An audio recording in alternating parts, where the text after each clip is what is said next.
Hello Jharkhand, welcome to Learners Garage Education. आज के इस टॉपिक में डिस्कस करने वाला हूँ special series number 5 Jharkhand GK का। झारखंड जीके यहाँ पे बहुत ज़बरदस्त लेक्चरर रहता है, जिसको हिंदी लैंग्वेज में एंजॉय कीजिए। 8 बजे अब यह फिक्स हो चुका है। ओके, अब मैं सोच रहा हूँ कि झारखंड जीके को थोड़ा सा फास्ट करूँ। और झारखंड जीके देखिए नहीं रहता, बहुत सारा मैं डिस्कस मल्टी डायमेंशनली लेक्चर को डिस्कस करता हूँ, तो आपका बहुत सारा स्टैटिक पोर्शन कवर हो जाता है। आगामी सभी एग्जाम जितना भी यहाँ पे लिस्टेड है, समय फायदा पहुँचाएगा। स्टैटिक प्लस करंट अफेयर हम लोग देखेंगे। टेलीग्राम से इसको ज्वाइन कर लीजिएगा, पीडीएफ और क्यूज वहाँ पे मिल जाएगा। पेपर 1 के लिए कोर्स, जहाँ पे भी हिंदी और इंग्लिश झारखंड के किसी भी एग्जाम में जोड़ रही हो, आप लोग इंक्वायरी करके इसको परचेज कर सकते हैं। प्राइस बहुत ही नॉमिनल है। हर लेक्चर में बताना पड़ता नहीं, तो लोगों को जैसे जैसे पता चल रहा है लोग खरीद रहे हैं, ठीक है। तो लोग बताएंगे कि बाद में सर बोले नहीं, अब एग्जाम पास आ रहा है, थोड़ा सा जल्दी कीजिए। क्वेश्चन फर्स्ट देखते हैं। संथाली भाषा का प्रथम नाटक विदु चादन के लेखक कौन है? लास्ट क्लास में डिस्कस किया था कि प्रथम नाटक कौन था संथाली भाषा का, तो आंसर था विदु चादन। अब बताइए कि इसके लेखक कौन है? जगन्नाथ मुर्मू, प्रदीप साहू, डोमन साहू समीर या फिर रघुनाथ मुर्मू? क्या आंसर होना चाहिए? देखिए, एक हिंट देता हूँ, आप लोग भी कम से कम अपना स्कोर जरूर लिखा कीजिए कि इतना स्कोर आया, ठीक है। लाइव क्लास में एंजॉय किया कीजिए। 8 बजे डेली देता हूँ। रघुनाथ मुर्मू इसके आंसर होंगे। और ये तो अब नहीं रहे, लेकिन बहुत इंपॉर्टेंट पर्सनालिटी हैं। देखिएगा, आप लोग क्वेश्चन अगर पढ़ रहे होंगे तो बहुत सारे क्वेश्चन के ऑप्शन में रहते हैं पर्सन, ठीक है। तो बहुत इंपॉर्टेंट पर्सनालिटी है, ठीक है। इनको आप लोग गुरु गोमके के नाम से जानते हैं, ठीक है। तो याद रख लीजिएगा, answer is D, Raghunath Murmu. वह विदु चादन के राइटर थे, ठीक है। प्रथम नाटक था संथाली भाषा का। संथाली भाषा का अगर प्रथम आपसे पूछें कि उपन्यास कौन था, तो याद देखिएगा होड़म वाहक ना, होड़म वाहक आटो। तो ये आपका जो है से प्रथम उपन्यास है। ये जो डोमन साहू समीर देख रहे हैं, एक आप लोग देवनागरी लिपि में एक प्रकाशित देखिएगा, एक उपन्यास है होड़ संवाद। क्या है? होड़ संवाद, याद रखिएगा। तो होड़ संवाद के प्रथम संपादक थे ना, संपादक मतलब एडिटर महोदय जी होता है, ठीक है। तो प्रथम संपादक थे, याद रखिएगा। यह जो रघुनाथ मुर्मू जी है, ओलची की लिपि जो है से विकसित किए थे। आप लोग को पता होगा ओलची की लिपि कब? 1925 में, और इसको जो है से एडोप्ट कर लिया गया था 1940 के आसपास। ओके, तो इसको याद रखिएगा। पहले यह देखिएगा, संथाली भाषा देवनागरी लिपि में लिखा जाता था, ओके, ठीक है। तो लेकिन बाद में इसका ओलची की लिपि अब माना गया है। और उसके बाद देख लीजिएगा, संथाली भाषा को 2003-4 में जब कॉन्स्टिट्यूशन अमेंडमेंट हुआ था, ठीक है, 92nd कॉन्स्टिट्यूशन अमेंडमेंट, जिस समय बोडो, डोगरी और आपका संथाली और मैथिली 4 लैंग्वेज को संविधान की 8वीं अनुसूची में डाल दिया गया था, जिससे 18 से न हो जाएगी, 18 से 22 हो गया था भाषा, ठीक है। चलिए, आंसर इज रघुनाथ मुर्मू। सारा डेटा देख लीजिएगा। मूव करते हैं क्वेश्चन नंबर 2 पे। जनजातीय अनुसंधान संस्थान को, थोड़ा सा यहाँ पे वर्तनी गलत हो गया है। जनजातीय अनुसंधान संस्थान को किस वर्ष स्थापित किया गया? 1959, 1991, 1947 या फिर 1953? चलिए बताइए, इसका आंसर बताता हूँ, एक हिंट देता हूँ। इसी ईयर जो है एडमंड हिलेरी और तेंजिंग नार्गे, एडमंड हिलेरी और तेंजिंग नार्गे जो थे से आपका फर्स्ट ऑफ ऑल चढ़े थे कहाँ पे? एवरेस्ट की चोटी पे। तो याद रख लीजिएगा, ठीक है। चलिए, तो बताइए कौन थे वो पर्सन, मतलब सॉरी पर्सन तो नहीं, कौन था ईयर? 1953, ठीक है। तो 1953 में जनजातीय अनुसंधान संस्थान जो है से आपका जो है से झारखंड में स्थापित किया गया था। इसको याद रखिएगा। अगर देखिएगा, झारखंड में टोटल 32 जनजातियां हैं और झारखंड में टोटल 32 रिवर भी है, जिसमें से 8 जो है आपका देखने को मिलता है आपका पिरामिड, जो देखते हैं आदिम जनजाति, यानी कि पार्टिकुलरली वल्नरेबल ट्राइब्स के अंतर्गत आते हैं, ठीक है। यह देखिएगा 8 जनजाति पार्टिकुलरली वल्नरेबल ट्राइब्स के अंतर्गत आते हैं, ठीक है। अगर देखिएगा गुमला डिस्ट्रिक्ट वगैरह में, तो गुमला डिस्ट्रिक्ट में जनजाति वगैरह बहुत ज़्यादा है, इसको याद रखिएगा। ओके, चलिए, तो ये सब कुछ चीज़ है, याद रखिएगा जनजाति वगैरह के बारे में। और झारखंड में अहिर जो है से देखिएगा ओबीसी कास्ट में आता है अहिर, ठीक है। तो इनकी संख्या झारखंड में सबसे ज़्यादा है। 1953 29 मई 29 ऑफ मई 1953 में आप एडमंड हिलेरी और तेंजिंग नार्गे एवरेस्ट पर चढ़े थे। तो 29 ऑफ मई को आप लोग एवरेस्ट दिवस भी मनाया जाता है। झारखंड राज्य के एकमात्र छावनी बोर्ड कौन सा है? झारखंड राज्य का एकमात्र छावनी बोर्ड कौन सा है? देवघर, रांची, पलामू या फिर रामगढ़? तो देखिए, आपका रामगढ़ कैंटोनमेंट है, एकमात्र छावनी है आपका, ठीक है, रामगढ़। रामगढ़ तो आपको पता होगा। रामगढ़ आप लोग अगर देखिएगा, तो इसको 2007 में इसको फॉर्म किया गया था। क्या किया गया था? रामगढ़ जो है 2007 में फॉर्म किया गया था। लेटेस्ट डिस्ट्रिक्ट में आते हैं, 2 लेटेस्ट डिस्ट्रिक्ट थे आपका, कौन? रामगढ़ और खूंटी। तो 2 लेटेस्ट डिस्ट्रिक्ट में है, इसको याद रखिएगा, रामगढ़। रामगढ़ राज्य की स्थापना अगर थोड़ा सा हिस्ट्री में जाइएगा, तो बागदेव सिंह के द्वारा किया गया था। बागदेव सिंह और जिसकी राजधानी सीसिया थी। कहाँ पे थी? सीसिया। कुछ कुछ चीज़ आप लोग याद रख सकते हैं। एकमात्र छावनी बोर्ड रामगढ़ में देखने को मिलेगा, रामगढ़ कैंटोनमेंट छावनी। निम्न में से कौन एक नगर निगम नहीं है? सबसे पहले तो आपको पता होना चाहिए कि नगर निगम वगैरह क्या होता है। अगर संविधान में जाइएगा आर्टिकल 243Q वगैरह, तो उसमें नगर निगम वगैरह का मेंशन आप लोग को देखने को मिल जाएगा। तो नगर निगम वगैरह में देखते हैं आप लोग, बहुत सारा चीज़ होता है, नगर पालिका वगैरह होता है, नगर निगम वगैरह होता है। तो वहाँ पे 74th कॉन्स्टिट्यूशन अमेंडमेंट आपको याद होगा, क्या था? 74th कॉन्स्टिट्यूशन अमेंडमेंट था, जिसमें आर्टिकल पार्ट 9A में जोड़ा गया था, और 73rd जो हुआ था उसमें पार्ट 9 जोड़ा गया था। ठीक है, तो आपको याद होगा। तो उस समय से क्या था, इसको आप लोग 73वां 74वां संविधान संशोधन को झारखंड में मौन क्रांति के नाम से भी जाना जाता है। तो उसी में देखिएगा तो क्या हुआ था, मतलब कहने का मतलब उस नगर पालिका कॉन्सेप्ट आया था। बात हो रहा था कि यहाँ पे नगर निगम के बारे में बात हुआ रहा है, म्युनिसिपल कॉर्पोरेशन का। तो देखिए म्युनिसिपल कॉर्पोरेशन का गठन 5 लाख जनसंख्या पर किया जाता है। क्या लेकर किया जाता है? 5 लाख जनसंख्या पर किया जाता है।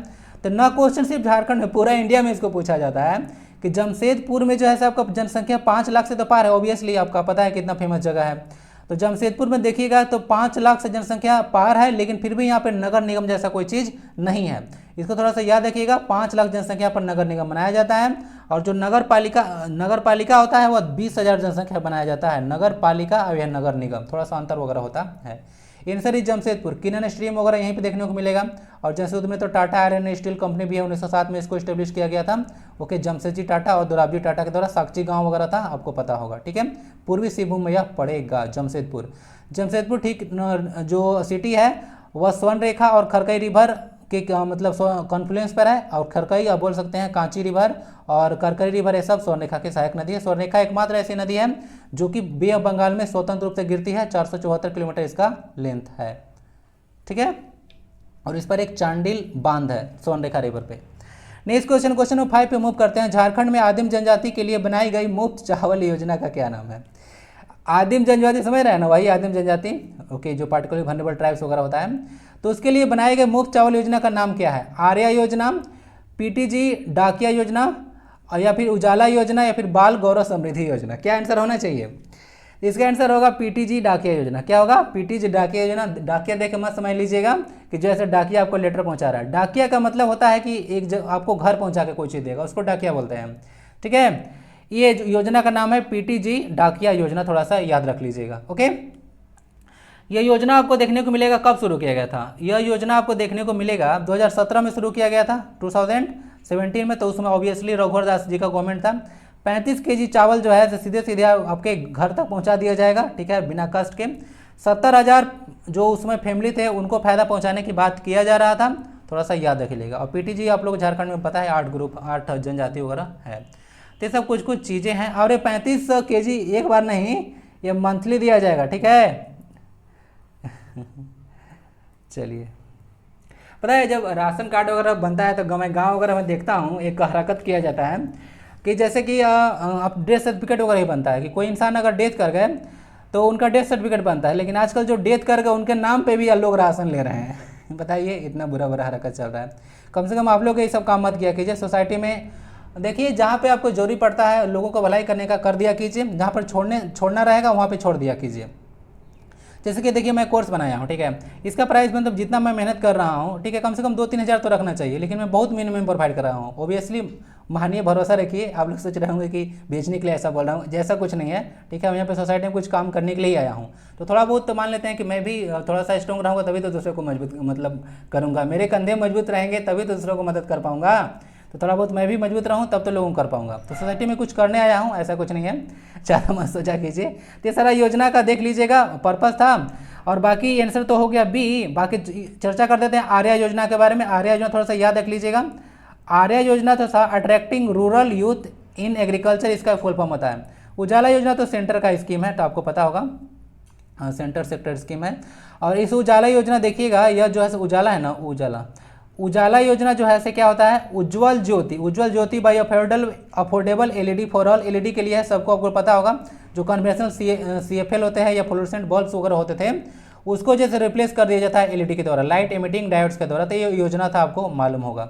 और ये उज्ज्वला योजना अलग है ना, उज्ज्वला वो गैस कनेक्शन के लिए है ना। चलिए क्वेश्चन नंबर 6 पे मूव करते हैं। देखिए मैं अगर डिस्कस कर रहा हूँ तो बीच में चीज़ आते हैं तो स्टैटिक का पोर्शन भी मतलब या स्टैटिक का पोर्शन भी कवर कराते चल रहा हूँ। तो ध्यान से देख लीजिए, किस वर्ष पंख योजना की शुरुआत की गई है। पंख क्या होता है, पंख लगा दीजिए।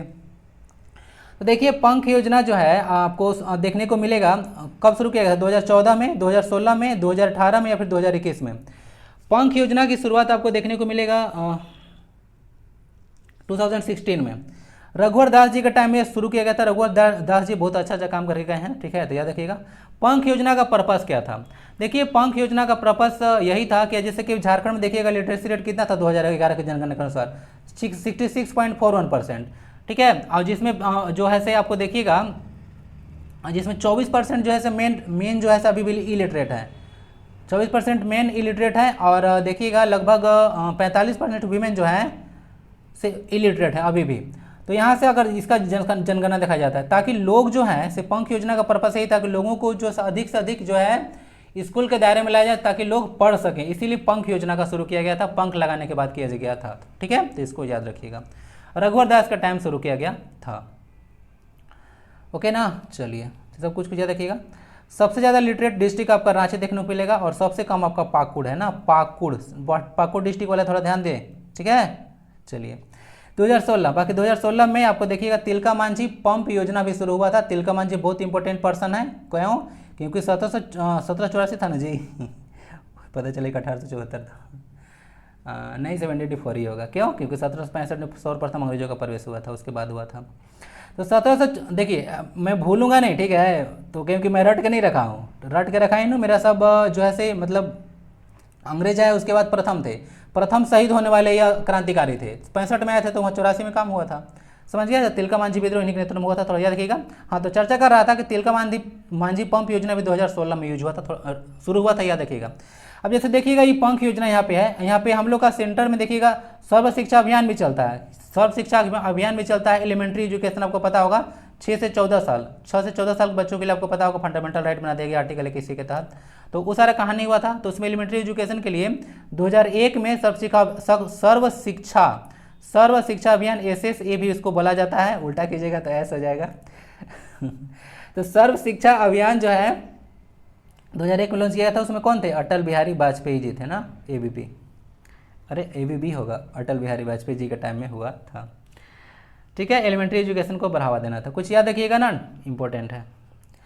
जलमनी कार्यक्रम का प्रारंभ कहाँ पर स्वच्छ जल उपलब्ध कराने के लिए किया गया है। जलमनी कार्यक्रम झारखंड में शुरू किया गया, कहाँ पे, स्कूल, आंगनबाड़ी या फिर आंगनबाड़ी स्कूल दोनों में या फिर अस्पताल में, तो कहाँ पे किया गया है, तो इसमें देखिएगा किया गया है आंगनबाड़ी स्कूल दोनों में, आंगनबाड़ी और स्कूल दोनों में बच्चे लोग पढ़ते हैं, आपको पता होगा, ठीक है, दोनों तो बच्चे और खाना वगैरह दिया जाता है।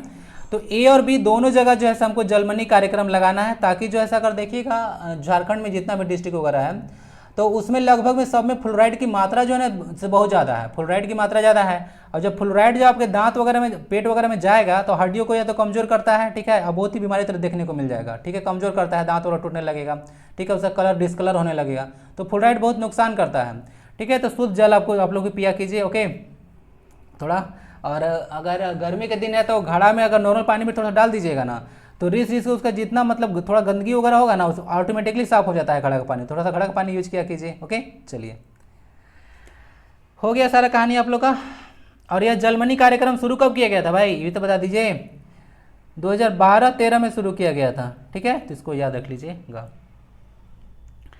क्वेश्चन नंबर 8 आता है, निम्न में से कौन सुमेलित नहीं है, बताइए जरा। बिरसा जैविक उद्यान बोला जा रहा है रांची में है, मतलब ओरमांझी रांची में, ठीक है, घूमिए कभी। शहीद निर्मल महतो पार्क बोला जा रहा है गुमला में है। पंडित जवाहरलाल नेहरू जैविक उद्यान बोला जा रहा है बोकारो में है, या फिर दोराबजी टाटा पार्क जो बोला जा रहा है जमशेदपुर में। पार्क और उद्यान एक ही होता है ना, पार्क अंग्रेजी है, उद्यान उसका हिंदी होता है ठीक है। तो आंसर क्या हो जाएगा इसका, बताइए थोड़ा। शहीद निर्मल महतो पार्क गुमला में नहीं है ना, शहीद निर्मल महतो पार्क गुमला में नहीं है, यह आपका हजारीबाग में देखने को मिलेगा। कहाँ पे देखने को मिलेगा, हजारीबाग में देखने को मिलेगा, वही प्लेस जहाँ पे सूरज कुंड है ना, क्या है, सूरज कुंड, जिसका टेम्परेचर कितना है 87.5 डिग्री सेल्सियस, एशिया का सबसे गर्म जल कुंड है। अगर फ़ारेनहाइट में आएगा, जो कि आपको JPSC के क्वेश्चन में आ चुका है, तो 9/5C + 32 ऐड कर लीजिएगा, आपका निकल जाएगा 32 है, ओके। ये आपका देख लीजिएगा, इसे फ़ारेनहाइट में कन्वर्ट कीजिए, क्योंकि JPSC क्वेश्चन किया गया था ना, इसीलिए से डायरेक्टली आप लोग का मतलब डिग्री सेल्सियस में नहीं पूछा था, ओके, उसमें जो है आपका फ़ारेनहाइट में पूछा था, तो वहाँ से गड़बड़ हो जाएगा आपका। निकाल के आंसर कमेंट कीजिए कितना आ रहा है। 87.5 डिग्री सेल्सियस को 9/5 डिग्री सेल्सियस C + 32 करके इसका एप्टीट्यूड तो पढ़ रहे होंगे ना, करके बताइए कितना आ रहा है। Answer is Shaheed Nirmal Mahto park is not situated in Gumla, is situated in Hazaribagh. ठीक है, देख लीजिएगा वही हजारीबाग जहाँ से सोहराई कोहबर पेंटिंग निकल के आया है, जो कि एक मुराल आर्ट है, सीधे द्वार पर किया जाता है। मंडा पर्व, ध्यान दीजिएगा मंडा पर्व है, मुंडा पर्व नहीं, स्पेलिंग मिस्टेक नहीं है यहाँ पे। मंडा पर्व में किस भगवान को पूजा जाता है? गणेश जी, शिव, कृष्ण भगवान या फिर विष्णु जी? विष्णु। क्या होना चाहिए आंसर? तो मंडा पर्व में शिव भगवान की आराधना की जाती है। क्या किया जाता है? शिव भगवान की आराधना की जाती है। और झारखंड में शिव भगवान के बहुत भक्त हैं। और यहाँ पे तो आपको पता होगा बैद्यनाथ धाम भी है आपका देवघर में। क्या है? बैद्यनाथ धाम भी आपका देवघर में देखने को मिलता है, जो कि क्या है? 12 बताता हूँ, 12 ज्योतिर्लिंग में से एक है और 51 शक्तिपीठ है। ठीक है, तो इसको याद रख लीजिएगा। झारखंड धाम कहाँ पे बता सकते हैं? झारखंड धाम गिरिडीह में देखने को मिलता है ना, थोड़ा सा याद रख लीजिएगा। बाबा धाम और झारखंड धाम से आप लोग कंफ्यूज ना कीजिएगा। झारखंड धाम जो है से आपका गिरिडीह डिस्ट्रिक्ट में देखने को मिलेगा, जहाँ पे पारसनाथ पहाड़ी है, झारखंड की सबसे ऊंची पहाड़ी 1365 मीटर है। जैन धर्म के 20वें और 23वें आप लोग को देखने को मिलेगा, जो क्या थे तीर्थकर थे, उनको मोक्ष की प्राप्ति वहाँ पे हुआ था। ठीक है, पारसनाथ। अंतिम थे महावीर और फर्स्ट थे ऋषभदेव ना, जैन धर्म। स्वयं सहायता समूह नाम सुने हैं? नाम तो सुना ही होगा, SHG, अंग्रेजी में इसको बोलते हैं सेल्फ हेल्प ग्रुप्स। आप लोग की मम्मी सब जुड़ी होंगे इससे, थोड़ा ध्यान दीजिएगा। घरों घर में जाते होंगे तो देखे होंगे सेल्फ हेल्प ग्रुप पूरा 10, 12, 15 महिलाएं डेली, मतलब डेली नहीं, सप्ताह वगैरह में जुड़ती हैं और वहाँ पे मीटिंग वगैरह उन लोग का चलता है। ठीक है, तो ये सारा कुछ कहानी रहता है। तो सेल्फ हेल्प ग्रुप्स बोला जा रहा है। ये पता है एक कोयल है यहाँ पे, और पता है दिन रात चिल्लाती रहती है। ठीक है,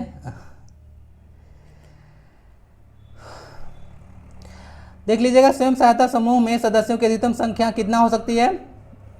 10, 15, 20 या फिर 25। देखिए अधिकतम संख्या आपका 20 होगा। ठीक है, और न्यूनतम संख्या 10 होगा। अगर क्वेश्चन उलट पलट के पूछ दे तो कंफ्यूज नहीं होना है। 10 से लेकर 20 तक होता है, 10 से कम नहीं होना चाहिए, 20 से ज़्यादा नहीं होना चाहिए। सेल्फ हेल्प ग्रुप देखिएगा, ठीक है, इसमें देखिएगा कि महिलाओं को जो है थोड़ा सा उत्थान करने के लिए, ठीक है, एक तरह से बोलिएगा इंपावरमेंट के लिए वगैरह ये सब चलाया जाता है, जिसमें 10 से लेकर 20 वगैरह महिलाएं लोग जुड़ती हैं। और इसमें लोग करती क्या है, पैसा वगैरह जमा करती है, इस पर जो है आपको फिर बैंक में रखा जाता है, उस पर गवर्नमेंट इंटरेस्ट देती है, और इन लोग पैसा भी इंटरेस्ट वगैरह लगाती है, और इंटरेस्ट जितना भी आता है सारा जो है से वितरण कर दिया जाता है। मुझे तो पता है क्योंकि ये सारा मेरे घर हो चुका है सारा कहानी। अगर देखिएगा सेल्फ हेल्प ग्रुप के बारे में, ओके, ये जो शुरू किया गया था वह नाबार्ड के द्वारा शुरू किया गया था। थोड़ा बैकग्राउंड में जाते हैं। नाबार्ड के द्वारा, नाबार्ड इंपॉर्टेंट है, याद रख लीजिएगा। ठीक है, नाबार्ड बैंक का कब शुरू मतलब इसको इस्टेब्लिश किया गया था? 1982 में इसको नाबार्ड शुरू किया गया था ना। एग्जैक्ट इसका डेट याद नहीं आ रहा है, अभी माइंड पे नहीं है, लेकिन 1982 में नाबार्ड को शुरू किया गया था। इसके लिए शिवरमन कमेटी था ना, शिवरमन कमेटी था नाबार्ड को इस्टेब्लिश करने के लिए, ध्यान रखिएगा। तो यही नाबार्ड जो था से ऐसा कुछ कॉन्सेप्ट वगैरह लाया था कि सेल्फ हेल्प ग्रुप वगैरह ऐसा बनना चाहिए ताकि लोगों का उत्थान हो सके। ठीक है, देखिएगा जिसे अगर इस पर इंटरेस्ट अगर कोई लेता है ना मेंबर, तो बहुत कम रेट पर इंटरेस्ट होता है। बैंक अगर लीजिएगा तो आप लोगों को पता होगा इंटरेस्ट है, लेकिन इससे लेते हैं ना तो बहुत कम इंटरेस्ट में जो है आपको मिल जाता है। ठीक है, अब जितना इंटरेस्ट आता है सब में बांट दिया जाता है, तो इससे अपना ही फायदा हो जाता है। और दूसरे मेंबर को देते हैं तो थोड़ा सा अपना हिसाब से देते हैं कि कितना देना है। ठीक है, तो ये सारा कुछ हो गया। क्वेश्चन नंबर 11 आता है, जामताड़ा जिले में कुल कितने प्रखंड है? जामताड़ा डिस्ट्रिक्ट को पूरा प्रोफाइल देख लीजिएगा, इंपॉर्टेंट है। किस कारण से इंपॉर्टेंट है अभी बता देता हूँ। इसमें टोटल 6 प्रखंड है, याद रख लीजिएगा। टोटल 6 प्रखंड है, 18 इसमें पंचायत है। ठीक है, याद रखिएगा। जामताड़ा डिस्ट्रिक्ट वगैरह देखिएगा। ठीक है, जामताड़ा डिस्ट्रिक्ट अभी देखिएगा आप, इसमें आया था कि उसके सभी गांव जो था से उसमें लाइब्रेरी मतलब होने वाला पहला जिला बन गया था पूरा कंट्री में, आपको याद होगा। तो इस तरह से जामताड़ा डिस्ट्रिक्ट जो है से क्या हुआ था, न्यूज में आ गया था। तो जामताड़ा डिस्ट्रिक्ट का सारा कहानी देख लीजिएगा। यहाँ का लिटरेसी रेट देखिएगा 65.53 है % लिटरेसी रेट, और सेक्स रेशियो 959 है। झारखंड का तो कितना है, 948 है ना, झारखंड का 948 है सेक्स रेशियो। ठीक है, और इंडिया का 943 है, थोड़ा सा आगे हैं हम लोग। ठीक है, चलिए झारखंड बता रहा हूँ, यहाँ पे 959 है ना, याद रखिएगा सेक्स रेशियो। जामताड़ा डिस्ट्रिक्ट है ना जी। जामताड़ा डिस्ट्रिक्ट एक ऐसा डिस्ट्रिक्ट है जिसका पॉपुलेशन डेंसिटी जो है झारखंड में सबसे कम है, 159। अब एक बैरल में इतना लीटर तेल होता है। एक बैरल में इतना लीटर तेल होता है 150। तो ऐसे कनेक्ट करके याद रखा कीजिए। नेक्स्ट क्वेश्चन आता है, देख लीजिएगा थोड़ा सा जामताड़ा डिस्ट्रिक्ट वगैरह को।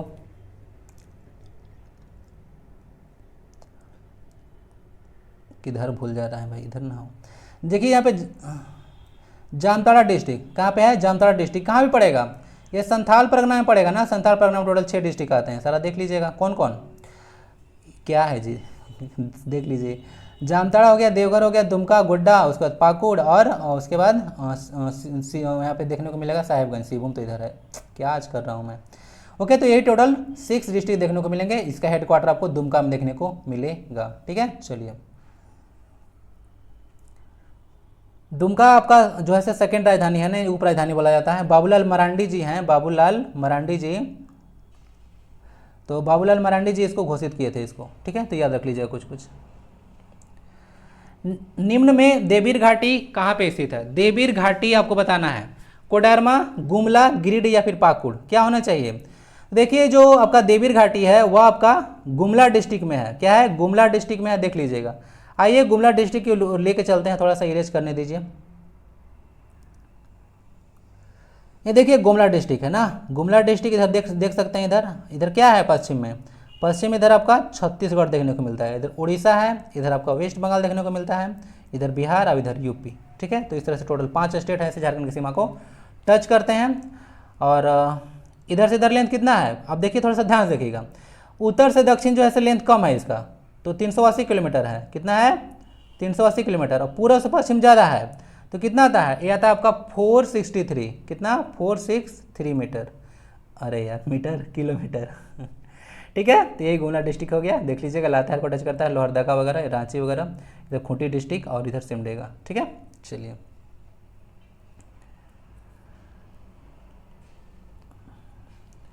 आंसर हो गया गुमला। एक चुट्टूपाली घाटी है ना, वह रामगढ़ में पड़ता है, थोड़ा सा याद रख लीजिएगा। चुट्टूपाली घाटी, पतरातू वैली वही से फेमस है। ठीक है, आप लोगों नाम सुने होंगे, बहुत ही खतरनाक जगह है, गए कभी। बराकर नदी का उद्गम स्थल कहाँ पे है, बराकर नदी का नाम बताना है आपको, कहाँ पे उद्गम स्थल है। पिस्का, अमरकंटक, चंदवा या फिर पद्मा, क्या होना चाहिए। तो बराकर नदी पद्मा से निकलती है ना, बराकर नदी देखने को मिलेगी पद्मा से निकलती है।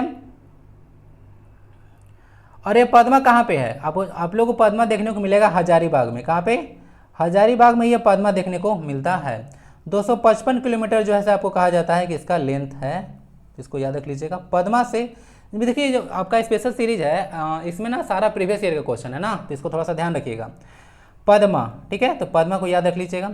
अमरकंटक दिए हैं इसीलिए क्योंकि झारखंड का बहुत इंपॉर्टेंट रिवर है, ठीक, जो कि 12मासी रिवर है, नाम पता चला, जो कि गंगा नदी के सहायक रिवर है, पता चला, नहीं पता चला, सोन रिवर। ठीक है, जो कि पटना में जाके मिल जाती है गंगा नदी में। ठीक है, चलिए, यही सोन नदी अमरकंटक से निकलती है। ठीक है, चलिए, और नर्मदा नदी भी यहीं पे निकलती है अमरकंटक से ही। Answer is D, Padma. ठीक है,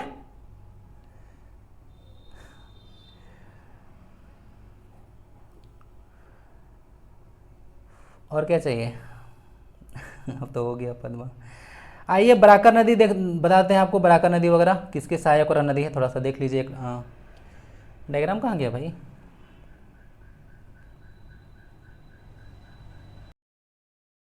क्वेश्चन 14 देखते हैं। झारखंड सरकार ने वित्तीय वर्ष 2016-17 को किस रूप में मनाया। वित्तीय वर्ष बताना है 16-17 किस रूप में मनाया, उस समय आपको देखने को मिलेगा रघुवर दास जी का सरकार था। ठीक है, चलिए, तो बताइए, युवा उत्थान वर्ष, महिला और बाल विकास कल्याण वर्ष, गरीब कल्याण वर्ष या अनुसूचित जाति और जनजाति कल्याण वर्ष, क्या होगा। देखिए 2016-17 को जो बजट था उसमें जो है इसको मनाया गया। ठीक है, वित्तीय वर्ष को गरीब कल्याण वर्ष मनाया गया। क्या मनाया गया, गरीब कल्याण वर्ष मनाया गया। गरीब के उत्थान वगैरह के बारे में बात करते हैं। ठीक है, इसको याद रखिएगा। Option number B. ठीक है,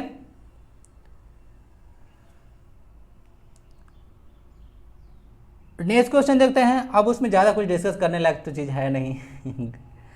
निम्न में से कौन सुमेलित नहीं है, बताइए। ऐसा कुछ कुछ देखिएगा, रिवर वगैरह है और उस पर डैम वगैरह बनाया गया है, तो सब बताइए कौन सुमेलित नहीं है, थोड़ा सा बताइए। तिलैया डैम बोला जा रहा है, बराकर रिवर बनाया गया है। चांडिल डैम पुनपुन नदी पे, मुझे तो लगता है कि आंसर पता चल गया, फर्स्ट ही क्वेश्चन में डिस्कस किया था, ध्यान से देखेंगे तो मिल गया होगा। पंचेत डैम दामोदर रिवर पे, अय्यार डैम भी दामोदर रिवर पे, मैथन डैम भी बराकर रिवर पे बनाया गया। कौन सा गड़बड़ है इसमें, ध्यान से देख लीजिएगा। पीडीएफ आप लोग जरूर डाउनलोड कर लीजिएगा। देखिए मैं लेक्चर आपको उठा पठा के ऐसे मैं नहीं पटक दे रहा हूँ, ठीक है। आपको इसे मेरिट लिस्ट वाला मतलब मेरिट लिस्ट आप लोग जो बनाएगा उसी तरह से क्वेश्चन यहाँ पे डाल रहा हूँ, ठीक है। अच्छे लेवल क्वेश्चन मतलब इजी उठा के नहीं डाल दे रहा हूँ, ठीक है। अच्छे लेवल क्वेश्चन दे रहा हूँ, इसको एंजॉय कीजिए। ऐसा ही नाम इसका स्पेशल नहीं रखा हूँ। तो इसका आंसर क्या होना चाहिए, कुछ पता चल रहा है? जी हाँ, बिल्कुल पता चल रहा होगा। चांडिल डैम जो है ऐसे पुनपुन नदी पे नहीं है। चांडिल डैम जो है स्वर्ण रेखा रिवर पे है ना, स्वर्ण रेखा रिवर पे चांडिल डैम है। तो इसको याद रखिएगा, पुनपुन पे नहीं है। बाकी देख लीजिएगा, यहाँ पे देखिए दामोदर बेसिन वगैरह है। थोड़ा सा इसको डायग्राम को देख लीजिए, थोड़ा सा ब्लर दिख रहा होगा ना, पता नहीं इसका इमेज वगैरह ठीक नहीं था जहाँ से इसको उठाया। देख लीजिएगा, अब तिलैया डैम आपको देखने को मिल रहा है जो कि बराकर रिवर पे है, और यहाँ पे एक मैथन डैम, ठीक है, देखने को मिल रहा होगा। तो बराकर रिवर पे तिलैया डैम और मैथन डैम दो है, याद रख लीजिएगा, बराकर रिवर पे, ठीक है। तिलैया डैम जो डीवीसी शुरू हुआ था 7 जुलाई, आपको बताया था ना, 7 जुलाई 1948 को जो दामोदर वैली का ऑपरेशन शुरू हुआ था, उसके तहत पहला जो बांध बनाया गया था वह तिलैया था। कब? 1953 में। थोड़ा सा डेट याद रख लीजिएगा, 1953 में ही बनाया गया था, इसको याद रख लीजिएगा, ठीक है। उसके बाद कोनार डैम बनाया गया, ठीक है, तो कोनार रिवर पे ही है। उसके बाद तेनू घाट है दामोदर रिवर पे। उसके बाद दामोदर रिवर यहाँ से चलती है, देख लीजिएगा, यहाँ पे तेनू घाट ही दामोदर रिवर पे ही है, तो याद रख लीजिएगा तेनू घाट। उसके बाद यहाँ से देख लीजिएगा बराकर रिवर यहाँ से आई, तो बराकर रिवर यहाँ पे दामोदर नदी में मिल गई, यानी कि इसकी सहायक नदी हो गई। उसके बाद देख लीजिएगा यहाँ पे पंचेत डैम बनाया गया है यहाँ पे। अब कहाँ पे पंचेत है? दामोदर रिवर पे है, ओके, तो याद रख लीजिएगा। उसके बाद अजय रिवर वगैरह इधर से आती है, उसके बाद मिलती है उधर हुगली वगैरह में मिल जाती है। वर्धमान में देखिएगा जाएगा, ठीक है, तो यहाँ से दामोदर नदी वर्धमान आती है, आपको हुगली रिवर में मिलती हुई नजर आती है ये, ठीक है, तो हुगली में नदी में मिल जाती है। बाकी और भी रिवर इसमें जो है से आपका मिलती है, ये सब देख लीजिएगा। मेन सारा कहानी इसमें था, ठीक है, तिलैया, कोनार, तेनू घाट और जो मैथन वगैरह था, पंचेत डैम वगैरह सारा देख लीजिएगा। यही बेसिन आपका था सारा, ओके, सारा देख लीजिएगा। चांडिल डैम वगैरह तो नहीं है यहाँ पे, लेकिन ये सब डाटा देख लीजिएगा।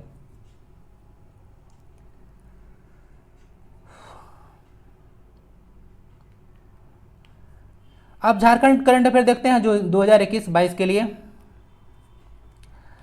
निम्न कथनों पर विचार कीजिए तब कीजिए तब तक। डीजी स्कूल क्या है? डीजी स्कूल एप्लीकेशन कक्षा 1 से 8 तक के बच्चों के लिए है, झारखंड स्पेसिफिक है।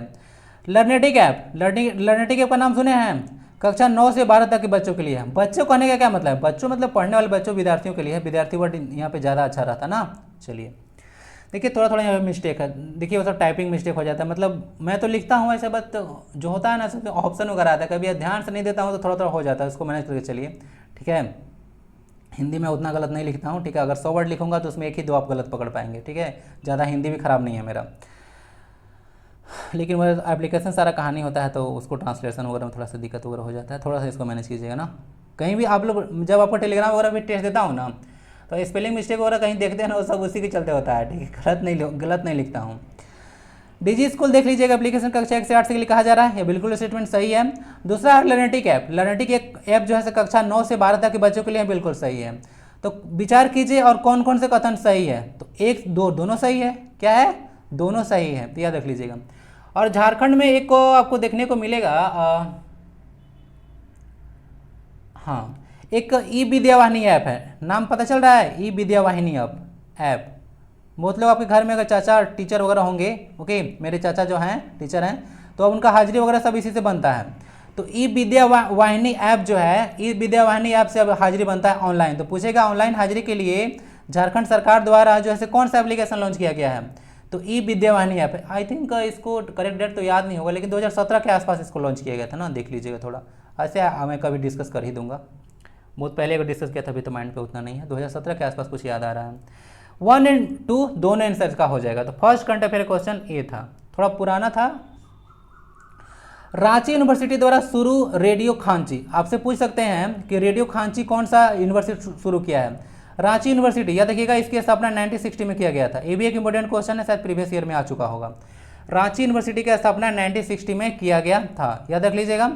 रेडियो खांची का फ्रीक्वेंसी क्या है? रेडियो फ्रीक्वेंसी समझते हैं? फ्रीक्वेंसी जनरल मोबाइल वगैरह निकाल के देखिए, निकालिए 87.5 megahertz to 108 megahertz पर तक रहता है कम से कम हम लोग का फ्रीक्वेंसी वगैरह। तो इसके बीच में रेडियो को कम्युनिकेट वगैरह किया जाता है। तो इसका फ्रीक्वेंसी क्या है 91.9 FM, 93.5 FM, 104.6 FM या फिर 90.4 FM। रांची वाले तो पूरा रेडियो एंजॉय कर रहे हैं। मैं कभी रांची गया था तो मुझे रेडियो सुनना काफ़ी पसंद है। इसका फ्रीक्वेंसी है आपका 90.4 FM। क्या है 90.4 FM, तो इसको याद रखिएगा, ठीक है। यह 8 मार्च ना, ये भी याद रख लीजिएगा। कब शुरू किया गया था? तो 8 मार्च 2020 को शुरू किया गया था। थोड़ा सा पुराना डेटा है, 2021 का करंट अफेयर चल रहा है, लेकिन पूछा जा सकता है। इधर लेटेस्ट एग्जाम हुआ नहीं ना, क्योंकि उधर कोविड चल रहा था। तो 8 मार्च 2020 को जो है से आपका इसको शुरू किया गया था। तो 90.4 FM इसको बोला गया है, ठीक है। तो इसका मतलब इसका हर्ट्ज फ्रीक्वेंसी इतना हो जाएगा। तो ये हर्ट्ज में ही चाहता है ना, तो FM वगैरह है तो इसको समझ लीजिएगा, फ्रीक्वेंसी वगैरह इतना FM है हर्ट्ज, ठीक है। तो इसको याद रखिएगा। इससे ज़्यादा अप्रोप्रिएट रहता है ना कि हर्ट्ज ही ऑप्शन में डालता है, मैं ना सही कर दूंगा, ठीक है। हर्ट्ज ही रहना चाहिए ऑप्शन में। तो इसको 90.4 FM बोल सकते हैं। इस तरह से फ्रीक्वेंसी को ही डिनोट करता है इतना, ठीक है, इसीलिए लिखा हुआ है। ऐसे भी इसको भी छोड़ रख सकते हैं। Answer number D 91.9 FM Ranchi वाले थोड़ा सा बताइए। रेडियो मंत्रा है ना, 93.5 आई थिंक रेड FM है ना, 1.4 FM आपका रेडियो धूम है, शायद 1.6.4 जो है रेडियो धमाल है। ठीक बोल रहा हूँ रांची वाले। और रेडियो सिटी शुरू हुआ है, उसका फ्रीक्वेंसी कितना रेंज है जी? रेडियो सिटी भी तो शुरू हुआ था आपका। रेडियो सिटी का मुझे फ्रीक्वेंसी रेंज थोड़ा सा याद नहीं है, अभी देख लीजिएगा, आपका वो भी चल रहा है। ऐसे पूछेंगे नहीं आपसे ये वाला पूछ सकते हैं। एक भारत श्रेष्ठ भारत के तहत झारखंड का जोड़ीदार राज्य कौन सा है? एक भारत श्रेष्ठ भारत के तहत झारखंड का जोड़ीदार राज्य का नाम बताना है। उत्तर प्रदेश, गोवा, बिहार या फिर सिक्किम। क्या होना चाहिए? तो देखिए, एक भारत श्रेष्ठ भारत के तहत जो झारखंड का जोड़ीदार राज्य है वह है आपका गोवा। क्या है? गोवा है। तो गोवा वाले बीच पे जाके लोगों से आपको इंटरेक्शन करना है। आप लोग एक भारत श्रेष्ठ भारत अब जो लोगों को शुरू किया गया था प्रोग्राम, वह 31 अक्टूबर आपको पता होगा। 31 अक्टूबर आपको 2015 में शुरू किया गया था, जो कि आपको पता होगा सरदार वल्लभ भाई पटेल जी का बर्थडे भी है, ठीक है। तो उन्हीं के बर्थ एनिवर्सरी पर शुरू किया गया था। उस समय याद रखिएगा, बहुत ही इंपॉर्टेंट योजना है इसका। 140वां बर्थ एनिवर्सरी उस समय मना रहे थे, उसी के उपलक्ष्य में इसको शुरू किया गया था। प्रधानमंत्री आपको पता होगा पता है ना। चलिए, तो किन के द्वारा शुरू किया गया था समझ गए होंगे, मोदी जी के द्वारा। तो 31 अक्टूबर था। अब इस योजना का मुख्य पर्पस क्या है? देखिए, इस योजना का मुख्य पर्पस होता है कि जैसे कि मान लेते हैं कि अगर झारखंड का जोड़ीदार राज्य बनाएंगे तो गोवा का कल्चर वगैरह, गोवा का कल्चर झारखंड में आएगा, झारखंड का कल्चर गोवा में जाएगा, ठीक है। तो क्या होगा, गोवा और झारखंड के बीच में बहुत सारी चीज़ों का आदान प्रदान होगा। तो इससे जो होता क्या है कि हम लोग में जो एक भारत श्रेष्ठ भारत, एक दूसरे को समझ पाएंगे, देश के एक राज्य दूसरे राज्य को अच्छे से समझ पाएंगे, तो उन लोगों के बीच में पार्टनरशिप अच्छा रहेगा। और पार्टनरशिप अच्छा रहेगा किसी, अगर पता है ना कि अगर एक गांव में अगर यूनिटी रहेगा ना, तो वो गांव बहुत ही ज़्यादा स्ट्रांग होगा और डेवलपमेंट भी अच्छा होगा। तो सारे स्टेट वगैरह सिर्फ ना अपने बारे में सोचें, अगर पूरा स्टेट के बारे में सोचे, सब एक दूसरे को लेकर चलें, तो हमारा देश जैसे बहुत आगे निकल जाएगा। हमारा देश बहुत आगे निकल जाएगा। जैसे मेरा वीडियो को कोई लाइक नहीं करता है देखिएगा, ठीक है, लेकिन जब आप चैनल बनाइएगा तो आपको भी कोई लाइक नहीं करेगा। तो यार एक दूसरे को मदद करो और दूसरों को भी, और आपको भी लोग करेंगे, तो सबका साथ सबका विकास होना चाहिए चलिए, बोलिएगा बीच में, अपने फ़ायदा की बात कर लिए। नहीं, सही चीज़ है, थोड़ा बहुत आप लोगों को करना चाहिए। इतना मेहनत कर रहा हूँ तो कुछ आप लोग करिए। आंसर हो जाएगा गोवा। तो समझ गए, अपना कल्चर वगैरह, ठीक है, बहुत सारी चीज़ वगैरह जो है से यहाँ एक दूसरे से जाने पहचानेंगे तो लोग को अच्छा से समझ सकेंगे, यूनाइट हो सकेगा इंडिया। आपको पता होगा जो सरदार वल्लभ भाई पटेल थे, सरदार वल्लभ भाई पटेल जी थे, वह क्या किए थे? वह जो है इंडिया को यूनाइट किए थे। लगभग 565, आपको पता होगा, लगभग 565 जो प्रिंसली स्टेट था, ठीक है, उसको यूनाइट किए थे। और जो भारत आज़ाद हुआ था उस समय 14 स्टेट्स था, याद है ना, 14 स्टेट्स आप लोगों को बना था। तीसरा से यूनाइट किया। सोचिए 565 रियासत को 14 स्टेट में लाया गया था। सोच सकते हैं कितना ज़्यादा यूनाइट किया गया था। तो ये सारा कहानी वगैरह है, तो आप लोग थोड़ा सा इसको याद रख सकते हैं, ठीक है। सरदार वल्लभ भाई पटेल भारत के पहले गृह मंत्री थे और भारत के पहले उप प्रधानमंत्री भी थे ना, तो याद रखिएगा। उप प्रधानमंत्री का कॉन्सेप्ट आपका पार्लियामेंट में नहीं है। अब तक 7 टोटल उप प्रधानमंत्री बन चुके हैं। अंतिम थे लाल कृष्ण आडवाणी और इनका टाइम पीरियड था 2002 से लेकर 2004 तक, ठीक है। ऐसा पार्लियामेंट बोल दिया क्या, संविधान में कोई ऐसा मतलब एक तरह से प्रोविजन नहीं है कि आपका उप प्रधानमंत्री होना ही चाहिए, ठीक है। आई थिंक पूरा डिटेल में डिस्कस कर दिया। झारखंड के रांची जिले द्वारा प्रवासी मजदूर को भेजने के लिए कौन सी योजना शुरू की गई थी? देखिए थोड़ा सा डेटा मतलब करंट अफेयर, देखिए एग्जाम हो रहा है ना, थोड़ा सा पुराना भी है, 2020 21 22 ले लिया हूँ तो थोड़ा सा डेटा अगर पुराना दे रहा हूँ तो गुस्साने मत लगेगा कि पता नहीं 20 का क्या पता नहीं क्या क्या दे दिए। ये 2 साल पीछे भी जाकर पूछ सकते हैं, सारा करंट अफेयर में ही आएगा, ठीक है, क्योंकि सब बहुत न्यूज़ में रहा था, क्योंकि एग्जाम अभी हुआ नहीं है। झारखंड के रांची जिले द्वारा प्रवासी मजदूर को भेजने के लिए कौन सी योजना शुरू की है? और याद रखिएगा जीएसएससी बोर्ड पागल बोर्ड है, ठीक है, ऐसा ऐसा क्वेश्चन पूछती है ना जो यूपीएससी के बच्चे लोग भी सॉल्व नहीं कर पाते हैं कभी कभी। आपको याद होगा एक बार जब झारखंड में जो कांस्टेबल का जो एग्ज़ाम हुआ था उसमें झारखंड, ठीक है, जिला पुलिस का एग्जाम हुआ था, उसमें ऐसा ऐसा क्वेश्चन पूछते थे यूपीएससी वाले बच्चे भी जैसे करंट अफेयर का सॉल्व नहीं कर पा रहे थे। सोचिए इतना हार्ड क्वेश्चन पूछ जाता है कभी कभी। थोड़ा सा देख लीजिए, बच के रहिएगा इससे। तो कौन सी योजना थी? सजग, मैत्री, वापस और तत्पर, ठीक है। कहने का मतलब है थोड़ा तैयारी अपना स्ट्रॉन्ग रखिए, कुछ नहीं, डरने की बात नहीं है, ठीक है।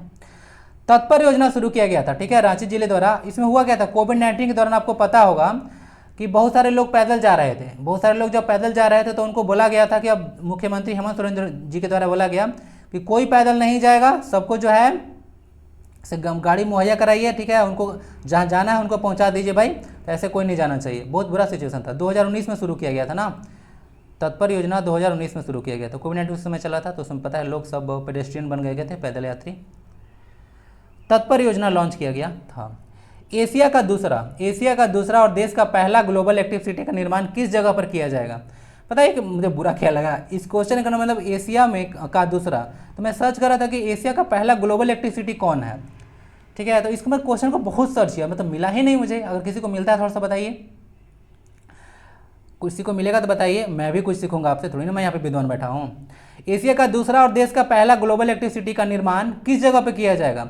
देखिए रांची, धनबाद, बोकारो या फिर जमशेदपुर।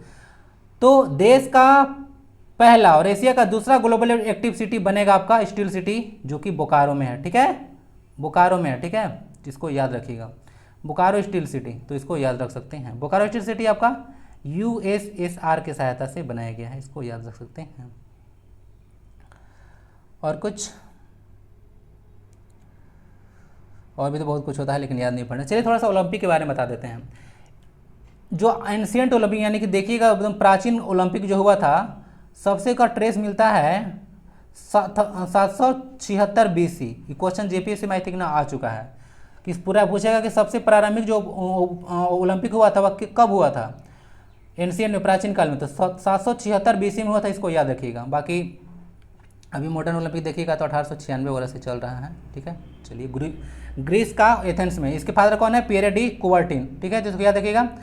ओलंपिक जो होगा 1928 का याद रख लीजिएगा, एम्स्टर्डम में हुआ था, क्योंकि इससे आपके कौन जुड़े हुए हैं? आपके मारंग गोमके यानी कि जयपाल सिंह मुंडा जी जुड़े हुए हैं एम्स्टर्डम ओलंपिक, ठीक है, गोल्ड मेडल जो आते हैं हॉकी के फील्ड में, तो इसको याद रख लीजिएगा, ठीक है। हेड क्वार्टर आपको देखने को मिलेगा लुजाने स्विट्जरलैंड में ना, लुजाने स्विट्जरलैंड में। थॉमस बाक इसके अभी करंट में आपको देखने को मिलेंगे प्रेसिडेंट, ओके, तो याद रख लीजिएगा। 1904 में इसको स्टेब्लिश किया गया था ना, देख ले सकते हैं। तो यही था आपका इंटरनेशनल ओलंपिक कमेटी वगैरह के द्वारा जो है ग्लोबल एक्टिव सिटी बनाया जाएगा। और हाँ, छूट रहा था, ये ग्लोबल एक्टिव सिटी क्या करेगा? देखिए ग्लोबल एक्टिव सिटी जो है से आपको एक ऐसा प्लेटफॉर्म प्रोवाइड कराएगा ताकि लोगों को ओलंपिक के लिए तैयार किया जा सके। क्या किया जा सके? लोगों को ओलंपिक के लिए तैयार किया जा सके, लोग इतना अपना प्रिपरेशन कर सके ताकि ओलंपिक में मेडल ला सके। देखिएगा थोड़ा सा सिचुएशन हम लोग का बहुत बुरा है, चाइना के बाद हम लोग सेकेंड मोस्ट पॉपुलस कंट्री हैं, जो कि 2027 में चाइना को हम लोग सरपास कर देंगे, ठीक है, ऐसा चाइना को भी दिखा देंगे कि हम लोग क्या क्या कर सकते हैं।